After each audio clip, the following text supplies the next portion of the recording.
Muy buenos días a todos, bienvenidos. Soy Mateo Cardona, traductor literario y editorial, coordinador de la sección literaria de la Asociación Colombiana de Traductores, Terminólogos e Intérpretes, ACTI. Desde el 6 de agosto hemos tenido el honor y el gusto de organizar, junto con nuestros amigos de la Cámara Colombiana del Libro, estas jornadas de Colombia Lee a los traductores que hoy llegan a su sección final. Antes de iniciar, aprovecho para agradecer a los amigos de la Cámara Colombiana del Libro por estas jornadas, especialmente pues a Sandra Pulido Urrea, la gerente de ferias de la Cámara, a Isabel Cristina Giraldo, que nos acompañó en las primeras sesiones, a Andrea Mojica, quien ha estado con nosotros en los últimos tiempos, a Fernando, que nos apoya en la parte técnica, a Catalina Roa, quien también nos acompaña, en fin, espero no olvidar a nadie. También a la Red de Centros Binacionales de Bogotá, integrada por la Alianza Francesa, el British Council, el Centro Colombo-Americano, Educación Colombo-Japonesa, el Goethe Institute, el Instituto de Cultura Brasil, Colombia y Braco, y el Instituto Italiano de Cultura. Desde luego, agradezco también a mis colegas de la ACTI. Hoy vamos a, como les decía, a tener nuestra jornada final, y pues tengo unos invitados que les quiero presentar muy especiales. En primer lugar, está con nosotros Zaide Figueredo. Zaide es antropóloga de la Universidad de los Andes.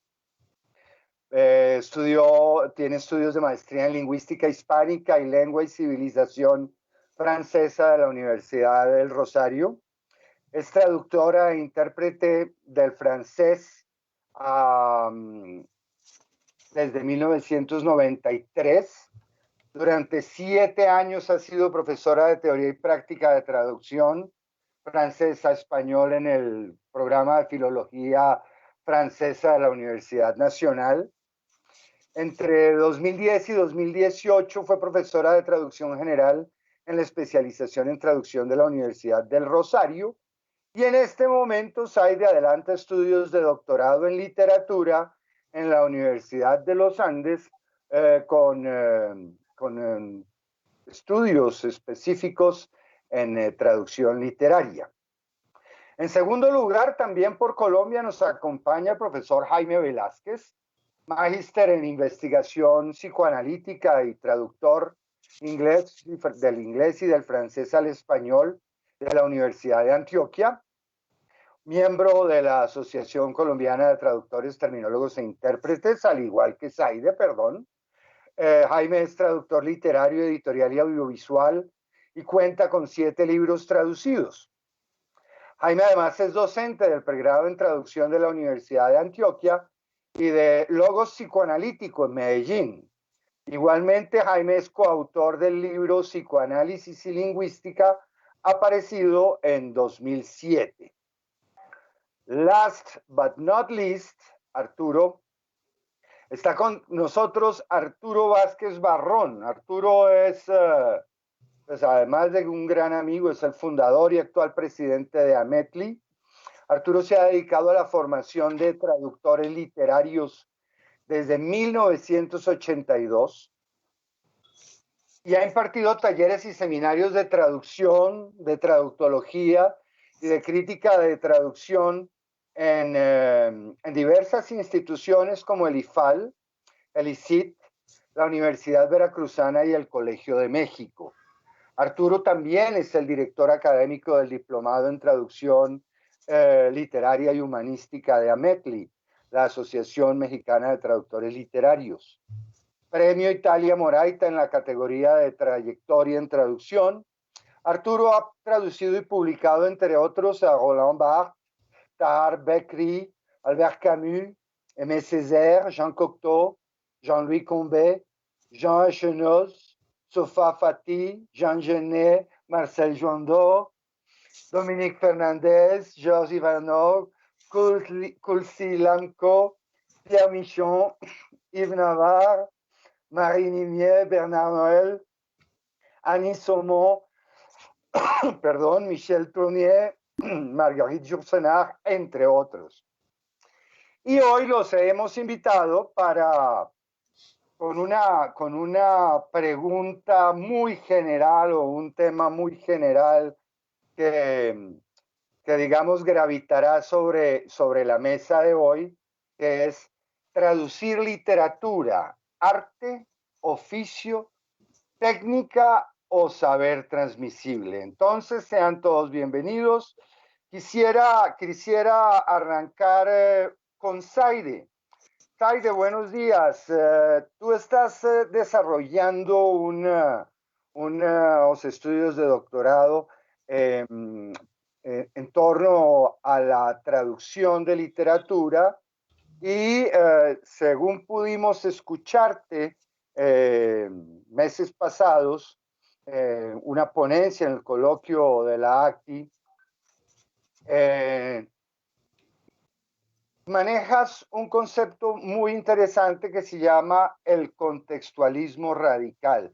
¿Podrías hablarnos, explicarnos brevemente en qué consiste el contextualismo radical y cómo se articula esto con tu visión de la traducción literaria? Primero, buenos días. Gracias, Mateo. Encantada de estar con todos. Saludos a Jaime, a Arturo. Qué alegría encontrarlos nuevamente. Bueno, sí, con respecto al contextualismo radical, pues es un concepto con el que me encontré pues haciendo la investigación para mi tesis. Mi tesis es alrededor del problema de la traducción de los elementos creol en el francés de las Antillas.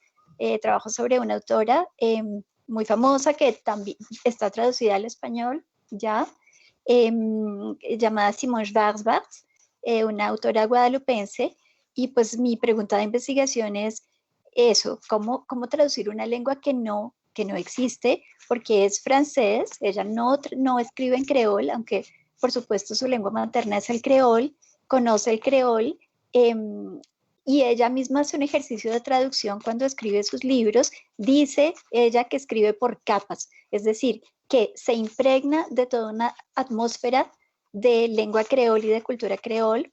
Ella vive en Pointe-à-Pitre, en las Antillas, pero escribe en francés, es decir, ya hace todo este trabajo de autotraducción, que creo que lo podríamos llamar así, aunque siempre entre comillas, y luego cuando siente que la lengua francesa en la que está escribiendo está como tomando ventaja, deja el texto y vuelve a impregnarse de esta atmósfera creol y así sucesivamente.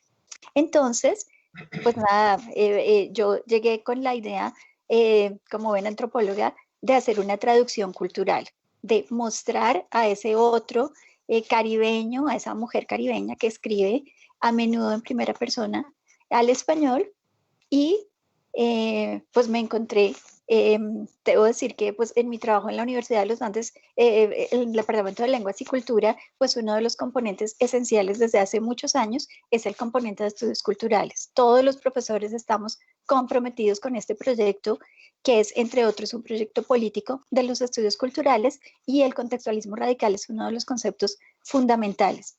¿En qué consiste? Si conocen, los que conocen un poco la evolución de los estudios culturales, pues se trata, es un pensamiento contemporáneo que se opone a todo tipo de predeterminismos, de binarismos, de generalizaciones, de identificaciones, es decir, que partimos de lo específico. Por supuesto, el texto literario es absolutamente específico, y hemos tenido contigo esta discusión a menudo. Ya es extranjero en su lengua materna, es un texto doblemente extranjero, y bueno, el contextualismo radical consiste en que cada vez que vamos a hacer una investigación tenemos que levantar el mapa específico del contexto en el que estamos trabajando. No es lo mismo traducir a Simone Schwarzbach desde la lengua inglesa, desde un país como Inglaterra, por ejemplo, donde hay una tradición colonial, que traducirlo desde Colombia. No sería lo mismo si yo fuera una mujer negra, etcétera. Entonces, pues básicamente consiste en establecer todos los elementos que entran en juego en el contexto, y a partir de allí construir pues lo que llamamos el proyecto de traducción. Muchas gracias, Aide. Jaime, ahora es tu turno. Cuenta, fue muy interesante tu trayectoria, tu doble trayectoria como traductor literario y a la vez como alguien que piensa en términos de psicoanálisis. Yo quisiera que nos explicaras un poco cómo articulas tú el psicoanálisis y la traducción desde tu quehacer docente y teniendo como horizonte esa pregunta tan general que lancé al principio acerca de qué es nuestro oficio o esto de la traducción literaria. Bien, muchas gracias, Mateo, y muy buenos días a vos y a Saide y a Arturo. Pues qué alegría verlos y poder charlar con ustedes. Sí, Mateo, el asunto con el psicoanálisis encuentra mucho sentido y mucha relación con la traducción literaria. Si lo pensamos a partir de la tradición traductológica, especialmente francesa, y en particular a partir de Antoine Berman, bien, tenemos este siglo XX tan convulso y tan interesante en términos de historiografía y en términos de historia de las ideas. Después del estructuralismo y todos los desarrollos que se hacen, y muy especialmente en Francia, en términos de todo lo que se hace alrededor del lenguaje, de la lingüística y el estructuralismo ya en términos más amplios, antropología, etc. Y a partir de allí, el psicoanálisis, que originalmente nace, todos saben, pues con Sigmund Freud, toma un segundo aire y un impulso muy importante, y especialmente en Francia con la enseñanza de un psicoanalista muy importante, Jacques Lacan. Entonces toda esta propuesta lacaniana, que tiene en cuenta todos los desarrollos que se han hecho para pensar el lenguaje, todo lo que ha propuesto el estructuralismo y todo lo que se avanzó a partir del postestructuralismo también, y la importancia entonces que tienen instancias como el significante, el enunciado, la enunciación, el dicho, el decir, y particularmente la letra. Entonces, cómo desde el psicoanálisis se propone este asunto de la instancia de la letra, del psicoanálisis lacaniano, y entonces en toda esta tradición francesa, allí está Antoine Berman, que bebe directamente de todo eso, y él encuentra cómo la tradición en Occidente, precisamente la tradición traductológica en Occidente, ha sido una tradición, como él la denomina, en una tríada de etnocéntrica, hipertextual y platónica, es decir, una tradición que exalta el sentido por encima de cualquier cosa, que exalta asuntos como la naturalidad, como la facilidad para el lector de la traducción, que piensa más bien en términos de parodias, y el platonismo en el sentido de esa exaltación de la idea, casi que de un sentido puro, como si existiese tal cosa. Esa idea platónica entonces del desprecio de lo terrenal, en contraposición a eso, entonces, Berman propone una traducción ética, poética y pensante, cuyo principio fundamental sería la instancia de la letra, y es precisamente en el texto literario, que es una textura, que es un entramado, reconocer cuál es ese entramado, cuál es esa textura, y entonces recuperar allí la letra. Y la traducción entonces como traducción de la letra, es decir, como una traducción que respeta esa textura, ese entramado del original, lo que en términos de Arturo Vázquez muchos hemos conocido, lo que Arturo Vázquez Barrón denomina la voluntad de estilo, ¿sí? Entonces poder recuperar eso en el texto literario, y todo esto, toda esa reflexión la hace Berman a partir como de todos los insumos que le ha dado el psicoanálisis. Además, porque Berman plantea diferentes tendencias deformantes, ¿sí? Unas tendencias en las que caemos los traductores, donde deformamos el texto original, donde deformamos el texto literario, pero es muy interesante porque Berman se da cuenta de que estas tendencias son inconscientes. ¿Sí? Uno termina deformando el texto y lo más gracioso es que el traductor no se da cuenta de que lo está haciendo. Y entonces, precisamente todo este proceso traductoril, Berman nos propone es un proceso inconsciente, y de ahí que proponga una analítica de la traducción que sería un poco análoga a la analítica propuesta del psicoanálisis. Como para comenzar sería eso, de pronto ahora podemos mencionar otros asuntos.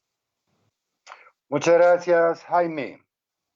Arturo, querido, entonces, tú que tienes prácticamente que casi 40 años de experiencia formando traductores, a mí siempre he tenido como ganas de hacerte la siguiente pregunta, y es, ¿cuál es el lugar que le otorgas, que le confieres a la traductología? Es decir, a esta parte teórica que se ocupa de mirar o de estudiar la traducción, en el caso de nosotros, de los traductores literarios, y lo que tiene, particularmente en lo que tiene que ver con la formación de traductores literarios. Es tan importante, tan crucial. ¿Qué espacio tiene en la formación de los traductores todo este sustrato teórico? Empezaré por dar las gracias, Mateo. Estoy muy contento de estar aquí, de encontrarlos nuevamente. A Zaide, a Jaime, a ti. Muchas gracias por la invitación. Estoy muy, muy contento de reencontrarlos. Y bueno, pues en cuanto a al papel de la traductología y su relación con la enseñanza, pues mira, yo siempre fui muy propenso a pensar el papel de la traductología en términos sobre todo de vivencia. Y en ese sentido, pues retomando un poco el inicio de lo que mencionaba Jaime, soy muy bermaniano. Incluso antes de haber leído a Antoine Berman y antes de haber descubierto todas las propuestas que él hacía en torno a la traductología, yo ya pensaba de cierta manera que la vivencia de la traducción podía considerarse una forma traductológica de acercarse y de problematizar la traducción, y también problematizar la enseñanza de la traducción. Y en ese sentido, creo que la reflexión que podemos tener sobre la vivencia, sobre lo que estamos haciendo de manera consciente o inconsciente. Esto, digamos, ahí hay una especie como de vasos comunicantes entre lo que el traductor lleva a cabo durante su proceso traductor de manera consciente o de manera inconsciente. Son como dos niveles que pueden en un momento dado interconectarse para tratar de mejorar la calidad de la traducción. Entonces, esta reflexión sobre lo que nos ocurre cuando estamos traduciendo es lo que me lleva a pensar que la traductología debe considerarse no desde o puede considerarse, no es que deba considerarse, sino que puede considerarse no desde la reflexión abstracta, fría, sobre un proceso de traducción, sino enraizarla o anclarla en lo que ocurre de manera muy concreta cuando alguien está traduciendo. Entonces, esta toma de conciencia de lo que hacemos cuando traducimos, de las decisiones que tomamos, de cómo nos vamos acercando al texto, de cómo vamos descubriendo cómo está configurada esta textura de la que hablaba Jaime, y tratando de descubrir en una especie de proceso inverso a la escritura cómo se desarrolló el texto y cómo fue que llegó a ser una propuesta estética y estilística y de sentido también y de intención única e irrepetible. Esta toma de conciencia, este descubrimiento de lo que yo llamo la voluntad de estilo, es lo que nos permite en un momento dado recrear el texto en la lengua de llegada. Muchos traductores encuentran soluciones de manera un poco espontánea, sin tener o sin hacer intervenir un proceso de reflexión riguroso, de observación sobre el texto de partida. Y bueno, también puede funcionar. Lo que yo hago con los alumnos, y es un poco esa mi propuesta en cuanto a la enseñanza de la traducción, es justamente ayudarlos a que vayan descubriendo y a que vayan descubriendo esta capacidad de observación sobre el texto, de tal manera que a partir de la vivencia primero y luego de la reflexión sobre lo que fue esta vivencia y de cómo llegaron a sus soluciones, cómo fue que tomaron ciertas decisiones, es como se desarrollan de mejor manera las competencias traductoras. Siempre fui un enemigo mortal de los recetarios, de los manuales de traducción, que te dicen cómo traducir. Más bien lo que yo he propuesto siempre en clase es traten de descubrir qué es lo que ocurre cuando están traduciendo y cuando están tomando decisiones y por qué las están tomando.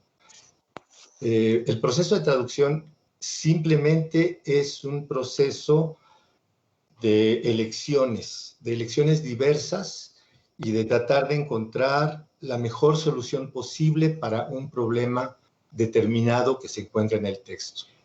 Y entonces, en esta, digamos, en esta apuesta de descubrir, de detectar el problema, a categorizarlo, entender en qué consiste, y tratar de encontrarle una solución o la mejor solución posible entre varias opciones que siempre se nos presentan, ahí está y ahí reside toda la apuesta de una formación para traductores de literatura, porque es justamente eso lo que nos permite en un momento dado ayudar al que está aprendiendo a traducir, al que está enfrentando textos por primera vez y está tratando un poco de ver, bueno, hasta dónde puede llegar, hasta dónde puede intervenir, hasta dónde puede cambiar,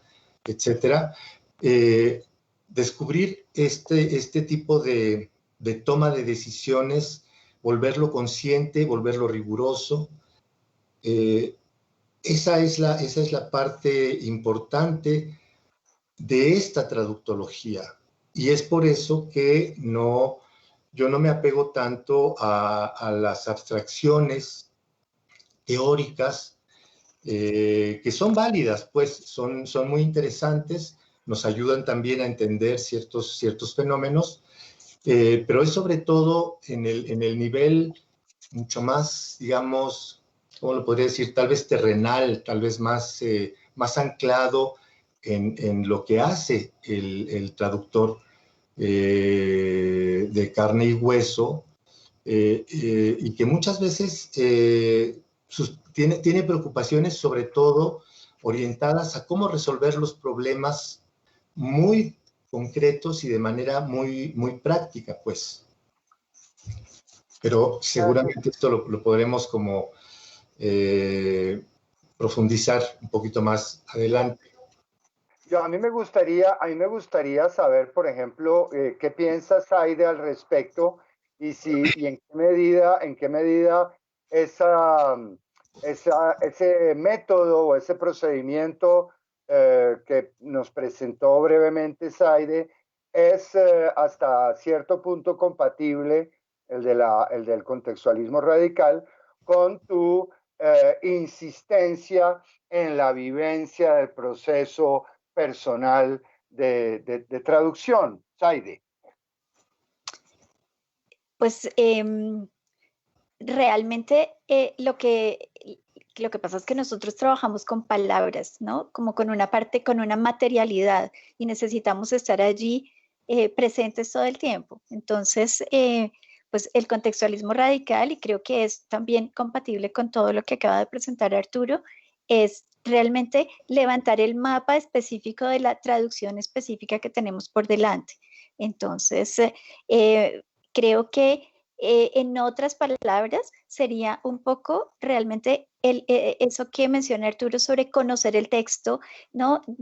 Mirar cómo está tejido, ¿no? Identificar todos los hilos que hay allí, todos los elementos que entran en juego, identificar desde luego los problemas y encontrar la solución específica para cada problema, solución argumentada. Creo que de alguna manera estamos como también traduciendo, es decir, estamos diciendo lo mismo, creo que en términos diferentes. Yo llegué allí porque estaba en la construcción de mi marco metodológico, de mi marco teórico, llegué al contextualismo radical, como que me devolví un poco, yo ya estaba en estudios subalternos y una cantidad de cosas, y me di cuenta de que tenía que ir un poco atrás, ¿no? Y buscar pues los elementos constitutivos de lo que el proceso que voy a emprender. No sé si me explico bien, Mateo. Sí, Saide, esta pregunta se las voy a lanzar a los tres para que me iluminen. Ustedes, desde lo que hemos hablado hasta ahora, entonces, ¿ustedes creen o sea, qué creen que es más importante o qué debería ser más importante en la formación de traductores literarios? Es decir, es una formación análoga, semejante, paralela a la del traductor pragmático, o se necesitan otros presaberes, otras destrezas, es otra cosa diferente es decir, ¿qué opinan ustedes que trabajan formando traductores? Jaime. Bien,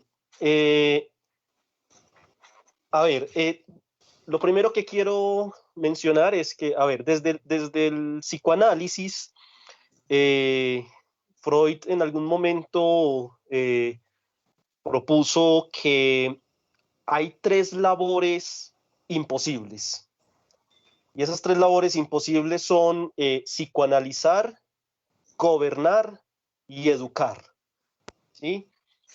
En tal sentido, para responder de una manera muy simple la pregunta inicial, enseñar traducción, enseñar a traducir, ya de entrada sería un imposible. Esto lo podemos entender en dos sentidos. Por un lado, pues es imposible enseñar porque vos no podés determinar desde el inicio cuáles son los caminos que va a tomar esa supuesta enseñanza y cuál va a ser el resultado. ¿Sí? Es algo que no se puede controlar desde el principio, es algo que se sale de las manos. Pero también, y para responder lo que acabas de preguntar, ¿qué es lo fundamental en esto de estudiar traducción literaria? Es imposible enseñar porque eso tiene que partir es de una posición subjetiva, es desde el deseo del sujeto de donde puede partir el hecho de querer ser traductor. Es decir, es imposible enseñar. Lo que sí es posible es aprender. ¿Sí? Esa sería como la diferencia. Entonces, lo fundamental ahí es la posición subjetiva y el deseo del sujeto de aprender. Y claro, sí se puede aprender traducción, sí se debe estudiar traducción y sí se puede estudiar traducción literaria. Quizás de pronto un poco a diferencia de lo que algunos colegas piensan, yo sí creo que es fundamental estudiar y estudiar mucho. O sea, este año y en los últimos meses, todo el movimiento traductoril, como por ejemplo este espacio que estamos teniendo en este momento, pues ha estado muy, muy, muy activo precisamente para enarbolar el hecho profesional de la traducción, que la traducción es un asunto de profesionalismo, o como los colegas de la AATI, los argentinos, hace poco, cuando un periódico publicó que ser traductor era una actividad muy fácil, que solamente hay que saber una segunda lengua y ya es una actividad muy fácil. Entonces todo el movimiento que se hace para enarbolar la importancia de la profesionalización en la traducción. Pero eso tiene muchas implicaciones y la implicación fundamental es que un profesional es alguien que se hace profesional, que aprende a ser profesional, que se forma como profesional. Entonces, yo creo, Mateo, para ir cayendo en lo que acabas de preguntar, hay unas competencias, o sea, la competencia lingüística es la fundamental, es la obvia, y es una obviedad que vos tenés que tener la segunda lengua, un buen nivel, pero es la obvia, es la fundamental. De ahí para arriba, hay una cantidad de competencias que un traductor debe tener y todos los traductores compartimos eso de todos los campos, de los grandes campos de la traducción, interpretación, traducción audiovisual, localización, etcétera. Competencias sociolingüísticas, competencias pragmáticas, de organización de texto, funcionales, discursivas, todo eso. Además de eso, un traductor profesional sabe de gestores terminológicos, aunque no seamos necesariamente terminólogos, pero por ejemplo un traductor literario debe saber cómo hacer una búsqueda terminológica, debe saber cuáles son las bases terminológicas confiables. Pues imagínese usted uno traduciendo Moby Dick, cuando empiezan a mencionar todas las partes del barco, cómo validar, y es la diferencia con la traducción automática que todavía no nos reemplaza, porque precisamente el humano es que puede validar esas búsquedas que hace.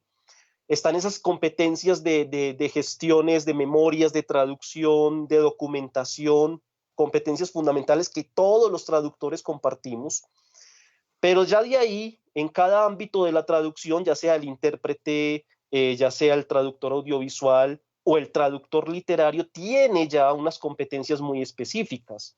Un traductor literario, además, debe estudiar, por ejemplo, lenguaje literario. La gramática literaria es distinta a la gramática que se usa en un texto académico, es distinta a la gramática que se usa en textos jurídicos. La gramática literaria es distinta a la gramática que usamos aquí en la oralidad llena de errores. Entonces, esa gramática literaria, que en buena medida es la que permea y la que organiza la textura del texto, o en términos de Arturo, esa voluntad de estilo, el traductor literario también debe formarse en ese sentido. Y para terminar esta idea, un poquito como en contraposición a lo que acaba de decir Arturo y posición de pronto de muchos, yo sí creo que es muy importante que un traductor mantenga el estudio de la traductología en los términos más elevados del caso. Pienso, por ejemplo, en un psicoanalista no puede decir, es que el psicoanálisis lo hago simplemente en mi consultorio y lo que sucede ahí en el diván, y entonces no voy a estudiar a Freud. O, por ejemplo, un biólogo profesional que diga, no, yo no voy a leer lo que se está publicando hoy en día en las investigaciones de punta, ¿sí? Precisamente lo que marca el profesionalismo es mantener esa relación con lo que se ha hecho a nivel de pensamiento y las investigaciones de punta que se estén realizando hoy en día. Y recogiendo lo que dice Arturo, cuando él habla de la vivencia, es muy bello lo que Arturo dice, porque la traducción, y en esto sí, como Arturo, soy muy verbaniano, la traducción más que una teoría y una práctica es una experiencia, o para retomar el término de Arturo, es una vivencia. Y por eso, más que teoría y práctica, la dupla que hay que mantener es la dupla experiencia y reflexión. Es la reflexión constante en la traducción, de modo que la traducción pueda consolidarse, porque la traducción tiene un saber propio. Así como la literatura tiene un saber propio y se consolidó desde el romanticismo como todo un saber que ya está consolidado, la traducción también tiene que consolidarse como un saber propio, y esto lo hacemos estudiando y haciendo traductología. En resumen, un profesional de la traducción debe estar y retomar y volver siempre a los clásicos que han hablado de traducción, a todo lo que se hizo en el siglo XX también, que ha sido mucho, y también mantenerse con las investigaciones que se están desarrollando hoy en día de punta, mantenerse vigente y mantener, como dice Arturo, esa reflexión constante sobre la vivencia de la traducción. Gracias, Jaime. Arturo, ¿quieres continuar tú con el tema, por favor? Sí, claro. Bueno, mira, retomando tu pregunta inicial, puedo empezar por decir que sí, efectivamente, son dos procesos de enseñanza-aprendizaje diferentes. Si bien el proceso de traducción puede reducirse a un esquema muy elemental y muy simple, que es igual para traductores técnicos que para traductores literarios, las competencias que buscas desarrollar y perfeccionar en un traductor técnico son distintas a las que se deben encontrar, las vetas que debes encontrar en el traductor literario. Es igual que las competencias que se desarrollan para un intérprete, por ejemplo, son diferentes, son distintas competencias. Entonces, un programa de formación de traductores, lo que tiene que hacer primero es justamente aclarar o poner muy en claro qué tipo de traducción se está buscando enseñar, de tal manera que se le dé prioridad a ese tipo o esa especificidad de la competencia que se está buscando. En el caso de los traductores literarios, bueno, yo, y aquí retomo la parte de lo que mencionaba Jaime. No es tanto que yo no tome en cuenta la traductología o que no la tome en serio, la traductología entendida en su sentido abstracto, pero es diferente formar investigadores en traducción que formar traductores para un contexto profesional. No quiero decir que estén por completo divorciados, pero la traductología que según yo, es más útil para formar traductores que salgan a trabajar y que no forzosamente quieran desarrollar un pensamiento traductológico por medio de investigaciones, ya sea históricas o lingüísticas o traductológicas propiamente dichas, sino que tiene que salir a trabajar, a vérselas con un editor, a encontrar textos, a enfrentarlos, etcétera, y a asentar sus reales en la práctica creativa de la traducción. Ahí es en donde me parece que entra en juego directamente la traductología entendida como vivencia, no como reflexión abstracta. Esa es nada más la diferencia que yo establezco, no porque no le dé tanta importancia o porque no crea que es importante estudiarlo. Lo que ocurre es que en un plan de estudios o en un mapa curricular, en un diseño curricular para formar traductores, hay una serie de materias de estudio que son periféricas y que se deben instalar alrededor de la columna vertebral de la formación, que es justamente el taller de traducción. Entonces, a partir de ahí, se puede estudiar traductología pura y dura, se puede estudiar o se debe estudiar morfosintaxis de alto nivel en ambas lenguas, se debe estudiar estilística, se debe estudiar pragmática, estudiar análisis del discurso,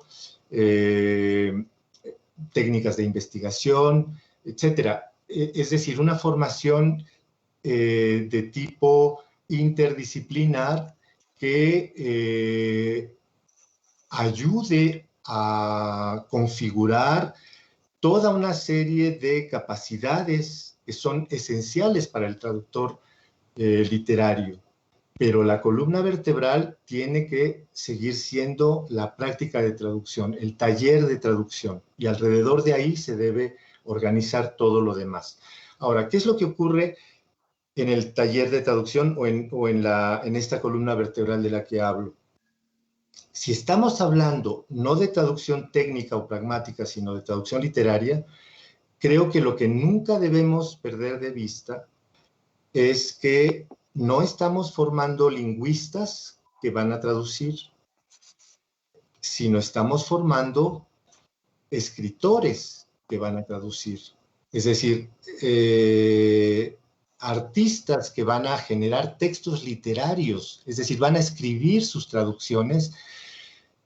Y es ahí en donde está la gran apuesta y el gran desafío, porque efectivamente podemos pensar la traducción de manera abstracta, de manera fría, de manera distante desde la perspectiva amplia y esclarecedora de los conceptos, pero también debemos preguntarnos qué ocurre con el proceso creativo, qué es lo que le pasa a quien está estudiando traducción o a quien se está formando para ser traductor literario y que de pronto se enfrenta a problemas en cuanto a cómo debe sentirse, por ejemplo, él frente a su texto, frente al producto literario que está escribiendo. Esa es la parte que a mí me ha interesado más y es la parte que he tratado de enfrentar de la mejor manera, porque yo estoy seguro de que la traducción literaria es sobre todo un oficio creativo y tiene que ver con procesos de creatividad,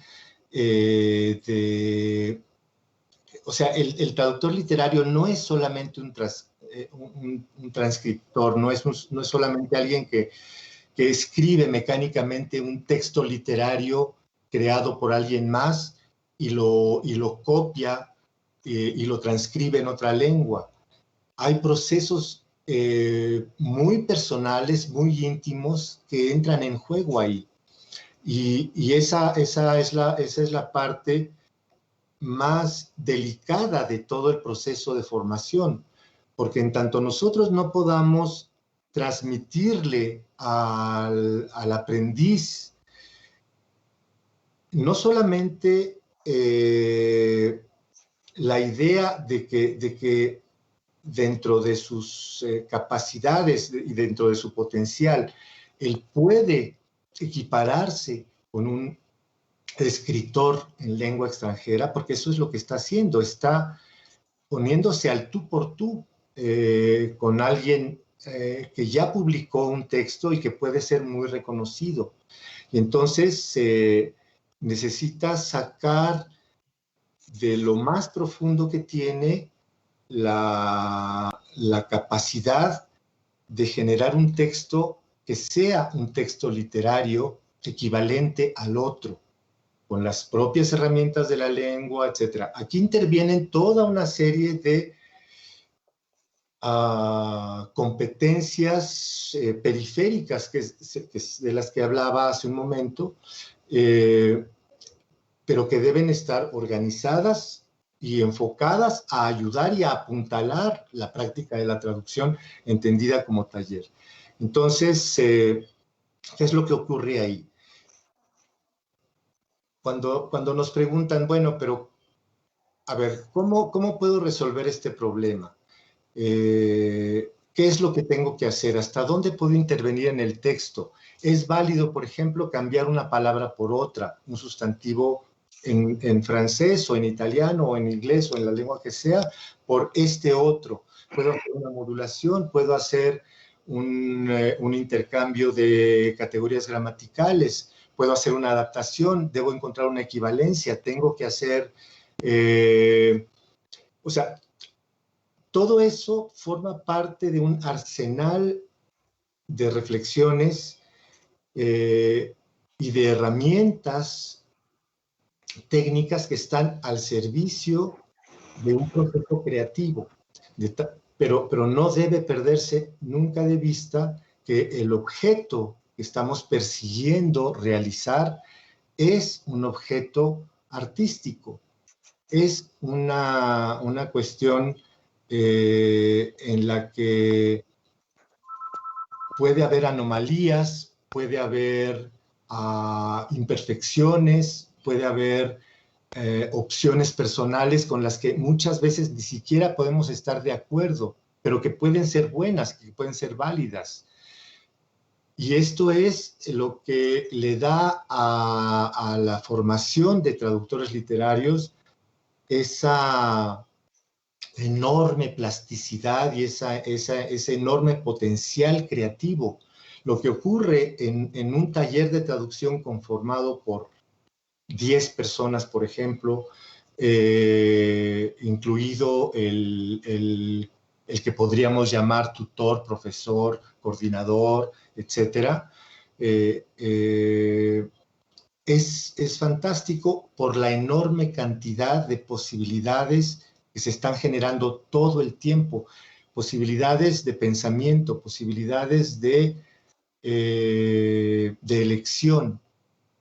Y entonces, cuando logramos que todo eso funcione como una máquina en una especie de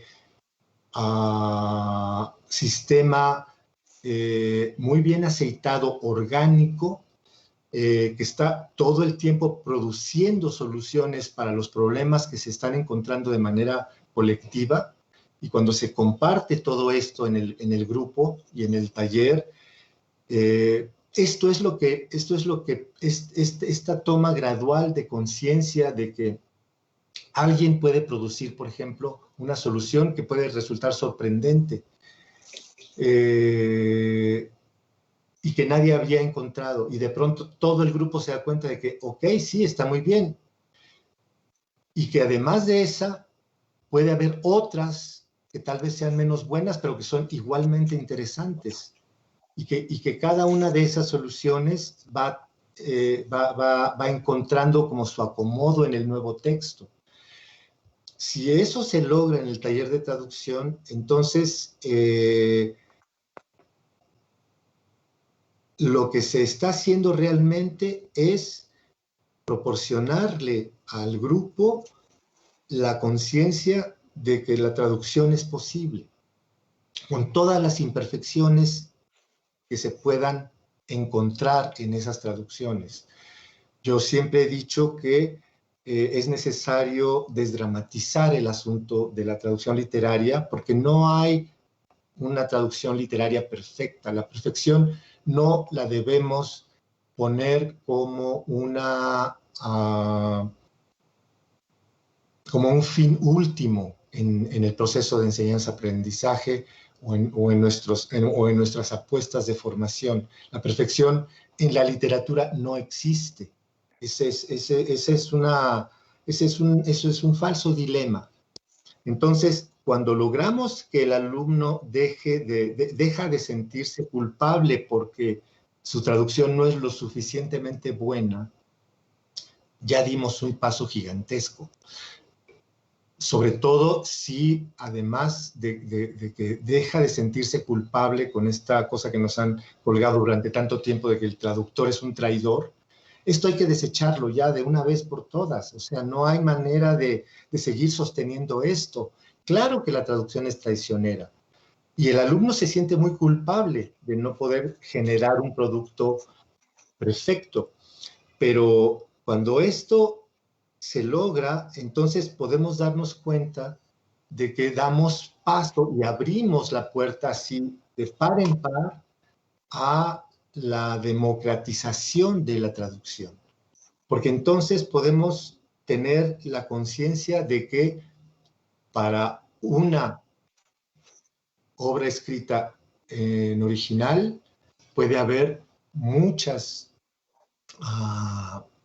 diferentes traducciones, todas igualmente buenas, pero distintas. Entonces, esto también derriba de paso el mito de las traducciones canónicas, insuperables. Entonces, bueno, pues no me extiendo más.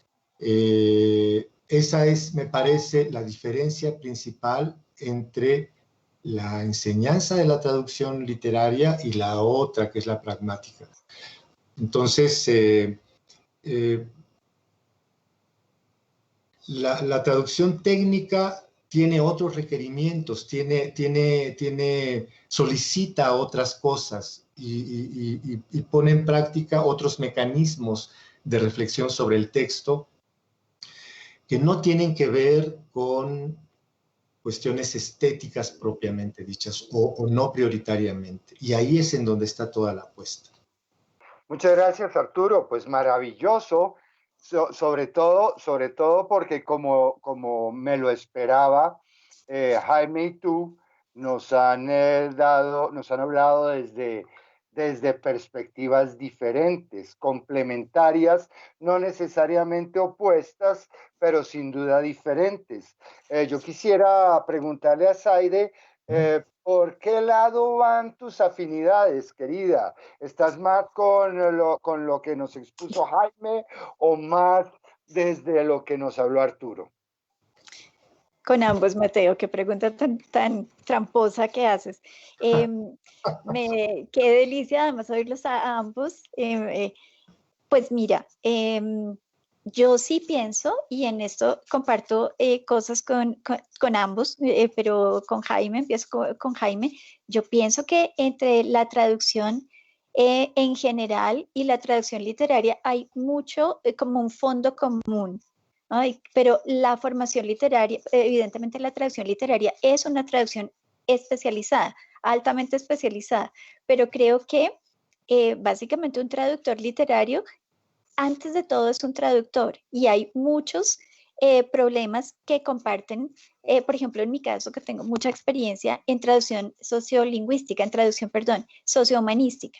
Entonces, y no siempre están claras las fronteras entre un texto literario y un texto, por ejemplo, de ciencias sociales, ¿no? Y lo tengo muy, muy presente en las lecturas, por ejemplo, de Lévi-Strauss. Y ahora que mencionas que Arturo es traductor de Roland Barthes, pues en la obra de Barthes hay una dimensión literaria que se ha perdido en parte por culpa de los traductores. Entonces, para volver a esto de la formación, pienso que efectivamente, como yo la veo, como práctica discursiva y también como arte interpretativo, por supuesto la traducción literaria para mí es un arte interpretativo, pienso que la traducción literaria, además de lo que exige toda la formación en traducción, y ya como lo mencionó Jaime, por supuesto, la competencia lingüística, pues es como el ABC. Yo también pienso, como Jaime, que es importante tener una formación crítica muy fuerte, es decir, una formación teórica, pero que no siempre es decir, que nos sirve para acercarnos al texto, que tiene una aplicación directa sobre la práctica ya de la traducción. Entonces sí creo que, pero la veo a veces casi como un telón de fondo. Creo que es importante tener un gran bagaje teórico y pues que por supuesto para un traductor no hay ningún conocimiento que pueda desechar. Me parece importante, pero un traductor literario además debería tener una formación en teoría literaria, tener herramientas para interpretar el texto literario. Por ejemplo, en los talleres en los que yo he estado, tanto como directora del taller o como participante, pues siempre recurro a ejercicios como la explicación de texto, por ejemplo, y pues la teoría literaria también es fundamental. Y lo he descubierto en mi propia práctica, pues con esta autora con la que estoy trabajando, y en otros momentos pues que no puedo traducir si no tengo una visión, unas herramientas extra teóricas.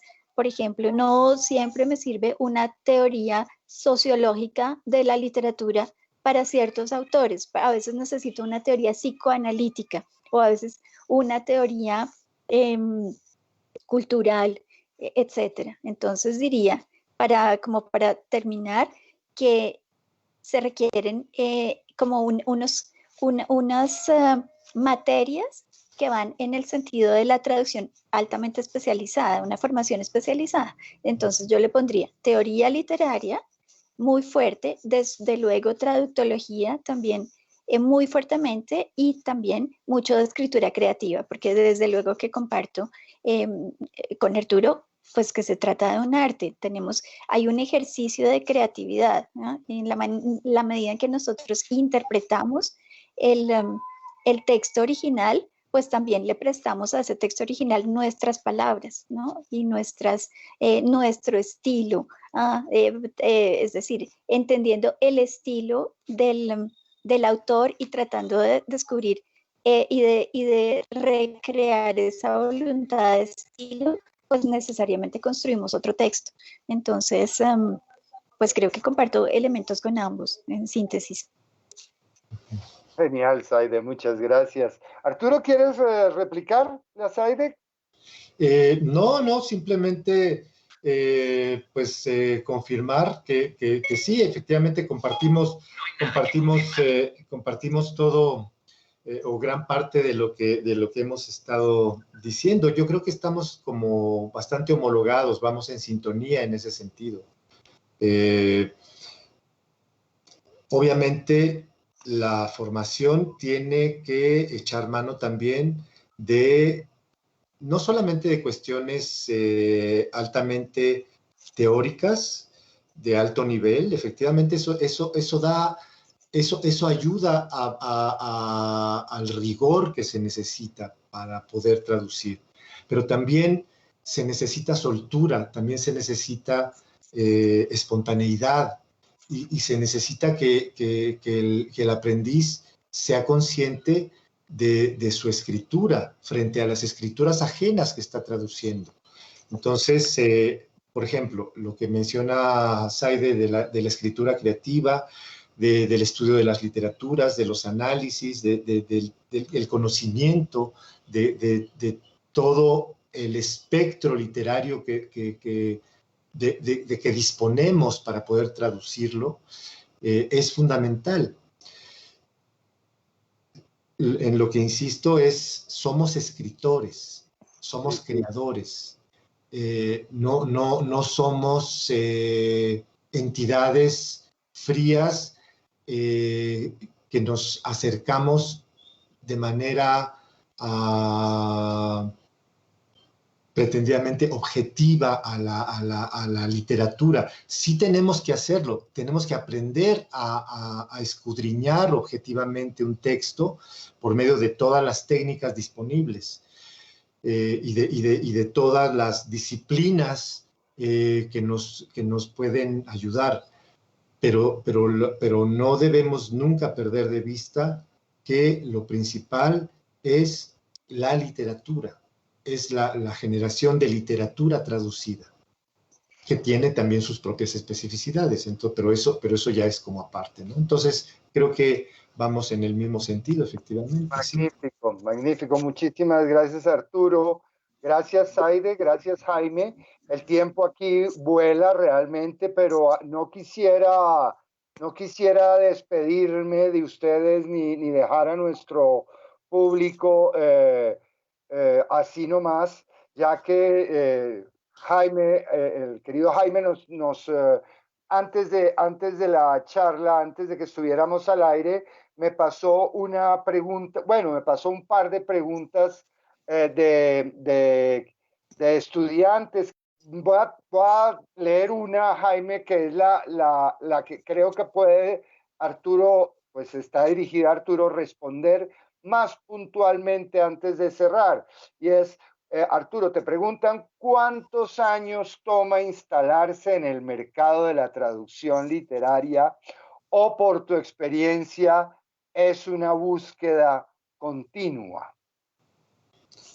Uy, excelente pregunta. Trataré de responderla muy brevemente.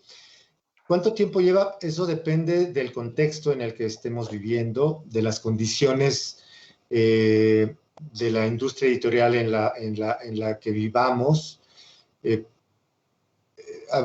Pues no sé, puede llevar años quedar instalado, digamos, dentro del circuito profesional, porque no es fácil darse a conocer, eso es cierto en todas partes, me parece, pero me parece que no en todas partes las dificultades son tan grandes como en otras. Entonces, eso es relativo, creo que no se puede dar una única respuesta. Y ya una vez instalado en el circuito, una vez que ya se empezó a publicar y entonces los editores, que son quienes nos buscan para darnos trabajo, nos detectan y nos empiezan a ofrecer trabajo, pues eso sí es una búsqueda constante. Hay que estar todo el tiempo presente, porque puede suceder también que alguien se posicione profesionalmente, que de pronto en una época lo busquen mucho para traducir o le caigan ofertas de trabajo, pero si de pronto se descuida puede dejar de ser así. Y esto tiene que ver sobre todo con la movilidad y con el surgimiento de nuevos traductores. Entonces, no es una pregunta fácil de responder porque depende de las condiciones, sobre todo de la industria editorial y de la fuerza que tenga. Es decir, si la oferta de trabajo es grande o es pequeña o por así decirlo, inexistente también, ¿no? Entonces, no hay que, eso sí, lo puedo decir, dejar de insistir, no hay que descorazonarse. Entonces, lo que yo puedo decir es que cuando yo empecé, hace 40 años, tal vez las condiciones no eran tan complicadas como ahora porque no teníamos un contexto tan globalizado. Entonces, a lo mejor todo era en mucho menor escala, etcétera. Me imagino que en Colombia es igual y en otros países es lo mismo. Pero lo que podría decir es que no hay que desalentarse, porque las respuestas negativas que podemos recibir al principio son muchas. Muchísimas gracias, Arturo. Seguro que son palabras que serán recogidas con mucho aprecio por nuestro público. Les cuento que llegamos a tenemos 33 personas conectadas a esta charla. A todas ellas, muchas gracias. A ustedes, Zaide, Jaime y Arturo, muchísimas gracias por haber aceptado nuestra invitación. Hoy es el cierre de este ciclo de charlas de Colombia Lee a los traductores, pero ya nuestro público está pidiendo más para el año que viene. Ojalá que así pueda ser. Solo me resta agradecerles a ustedes, mandarles mi abrazo y quiero darles la oportunidad, desde luego a ustedes también, para que se despidan. Mil gracias, querido Mateo. Sí, un abrazo enorme para Arturo, para Jaime, para ti, para todas las personas que están asistiendo. Sé que hay un grupo de estudiantes de la Universidad Nacional. Qué alegría que estén aquí. Y pues hasta la próxima. Chao. Mateo, muchas gracias y gracias a la Cámara Colombiana del Libro, a la ACTI, por estos espacios tan importantes para la visibilidad de nuestra profesión. A Zaide y Arturo, pues deliciosísima esta conversa con ustedes, ojalá se repitiera. Un saludo a todos los asistentes y bueno, de pronto el año entrante nos reencontremos. Muchas gracias a todos. Lo mismo digo, agradezco a la Cámara Colombiana del Libro la invitación, la oportunidad de haberme podido reencontrar con ustedes tres, queridos colegas y amigos, y al público que nos vio y que nos escuchó. Pues un saludo desde México y esperemos que podamos repetir la experiencia muy pronto. Gracias. Gracias, Mateo. Gracias. Saludos a todos. Abrazos.